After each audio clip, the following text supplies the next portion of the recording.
Hello, my name is Maya Fields, and this is my content analysis assignment number 1 for EDTP4302.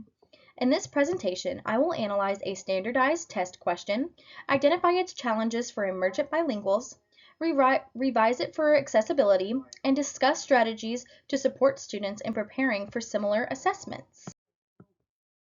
The original STAR question asks students to determine how Spencer can balance his budget. The answer choices require students to recognize financial concepts like allowance, entertainment, expenses, and spending adjustments. While the math is straightforward, the question contains cultural and linguistic barriers that could make it difficult for emergent bilinguals or EBs to understand. On page 43, Echeverria explains that students' socioeconomic backgrounds influence their access to learning opportunities, which is relevant to this question. The problem assumes that all students are familiar with budgeting and financial planning, but these are not common concepts in every household. Additionally, the question includes allowance and paid extracurricular activities like piano lessons, which may not be experiences shared by all students, particularly those from lower income backgrounds. Page 72 further emphasizes the disparities in access to financial literacy impact students' ability to relate to such scenarios. Because students from different cultural backgrounds may not engage with budgeting in the same way, they may struggle to apply the mathematical skills required to answer the question correctly. According to Echeverria, academic vocabulary can pose a major challenge for EBs, especially when words have multiple meanings. In this question, the phrase balance his budget is a key linguistic barrier because balance can mean different things depending on the context. Students unfamiliar with financial terms may not immediately understand that this phrase refers to spending adjustments rather than physical balance. Additionally, terms like increase and decrease require academic language proficiency, as EBs must recognize them as opposites and apply them correctly in math setting. Without explicit instruction in these words, students may struggle to comprehend the question's intent. To ensure cultural relevance and linguistic clarity, I revised the question too. Spencer has $50 to spend this month, but planned to spend $60. What should he do to make sure he does not spend more than $50?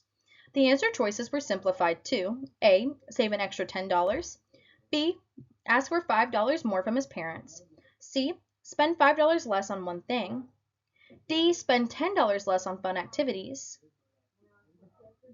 On page 102, Echeverria emphasizes that revising test questions for accessibility can reduce unnecessary linguistic complexity and ensure that students are tested on their math skills rather than their English proficiency. This revision removes culturally specific terms like allowance and entertainment expenses and replaces balanced his budget with a direct explanation of overspending. Additionally, using shorter sentences, familiar words, and direct math operations make the questions more accessible to EBs. To help EBs succeed on standardized tests, teachers should focus on explicit vocabulary instruction, real-world practice, and scaffolded learning strategies. Page 75 of Echeverria highlights the importance of teaching key academic terms like increase, decrease, and budget, using visual aids and real-life examples. Additionally, providing structured practice through sentence stems and guided word problems helps students recognize common question formats and apply mathematical reasoning. Another effective approach is collaborative learning, graphic organizers, and interactive activities, which reinforce understanding in a more engaging way. Finally, modeling test-taking strategies, such as breaking down complex wording and eliminating incorrect questions, equips students with the confidence and skills they need to succeed on standardized assessments. In summary, standardized test questions can present both cultural and linguistic challenges for EBs. By revising questions to be more inclusive and accessible and teaching students academic language and test-taking strategies, we can create a more equitable learning environment. As Echeverria explains on page 108, effective instruction for EBs not only improves language comprehension, but also enhances overall academic success. Thank you for watching my presentation.